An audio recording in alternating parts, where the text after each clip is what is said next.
310.17 allows the use of smaller conductors for a portion of a circuit where the conductors are exposed to free air outside of enclosures.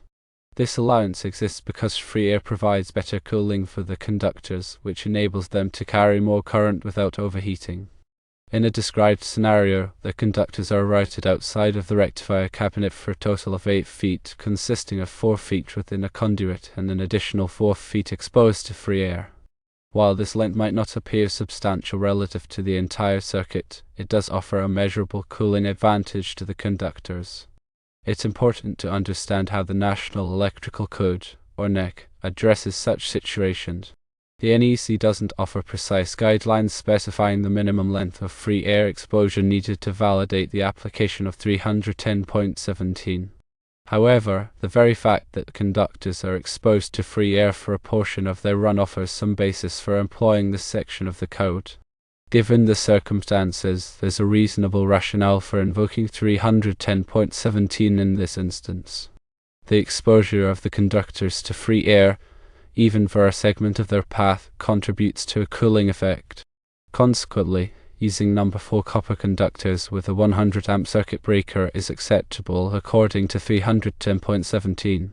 To elaborate further, the ampacity of conductors is governed by several factors, including the conductor material, its size, the insulation type, and the surrounding ambient temperature, as well as whether the conductor is installed in free air or enclosed in a conduit or raceway. Conductors dissipate heat generated by the flow of electrical current through them. When conductors are enclosed, the heat dissipation is reduced, leading to a higher operating temperature. If the temperature exceeds the insulation's rating, it can degrade the insulation and potentially cause a short circuit or fire hazard. The NEC provides tables, such as 310.16, which specify the allowable ampacities of conductors based on their size and insulation type, assuming they are installed in a raceway or cable. These ampacities are based on specific temperature ratings, typically 60 degrees Celsius, 75 degrees Celsius, or 90 degrees Celsius. However, when conductors are installed in free air, they can dissipate heat more effectively due to the increased surface area and airflow. This allows them to carry a higher current than they would if they were enclosed. 310.17 provides the allowable ampacities for conductors installed in free air. It's crucial to consider the entire length of the conductor run when determining the appropriate ampacity. If a portion of the conductor is installed in a raceway or conduit, the ampacity must be derivated to match the lower value specified in 310.16. However, if a significant portion of the conductor is in free air, the higher ampacity from 310.17 may be used for that portion. In this scenario, the engineering firm's design and the electrician's workmanship are reported to be of good quality. The installation aligns with the prints, and there are no observed issues such as overheating or voltage drop. These factors contribute to the overall safety and reliability of the installation. However, it's understandable to question the use of number 4 conductors with a 100 amp circuit breaker, as it appears undersized according to 310.16. This is where 310.17 comes into play. By utilizing 310.17, the installation can be justified if the free air portion of the conductor run provides sufficient cooling. To make a definitive determination, it's essential to perform calculations and consider all relevant factors.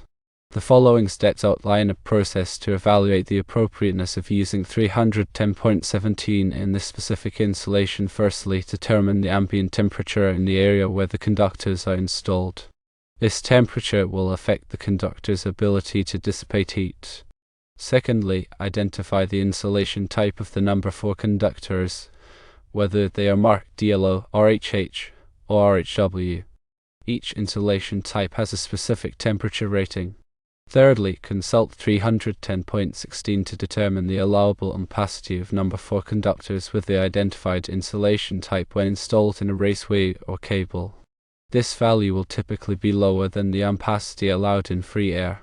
Fourthly, consult 310.17 to determine the allowable ampacity of number 4 conductors with the identified insulation type when installed in free air.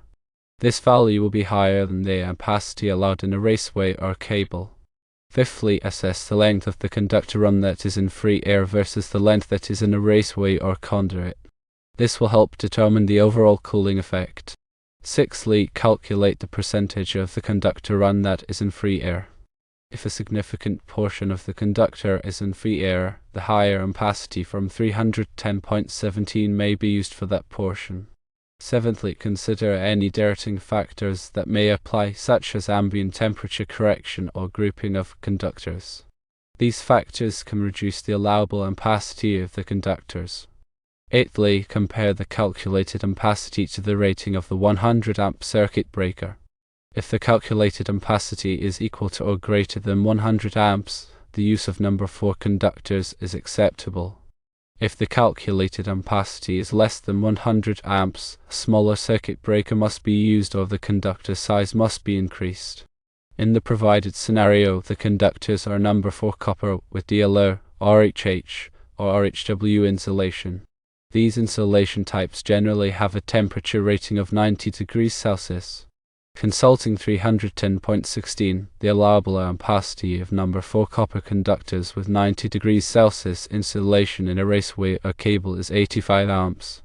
However, consulting 310.17, the allowable ampacity of number 4 copper conductors with 90 degrees Celsius insulation in free air is 110 amps. The conductors are routed 4 feet inside the rectifier cabinet, 4 feet in conduit, and 4 feet in free air. This means that 50% of the conductor run is in free air. Assuming an ambient temperature of 30 degrees Celsius and no other dilating factors, the use of number 4 conductors with a 100 amp circuit breaker is acceptable because the free air portion of the conductor run provides sufficient cooling. However, it's important to note that this conclusion is based on specific assumptions and calculations. It's always recommended to consult with a qualified electrical engineer or inspector to ensure that the installation complies with all applicable codes and standards.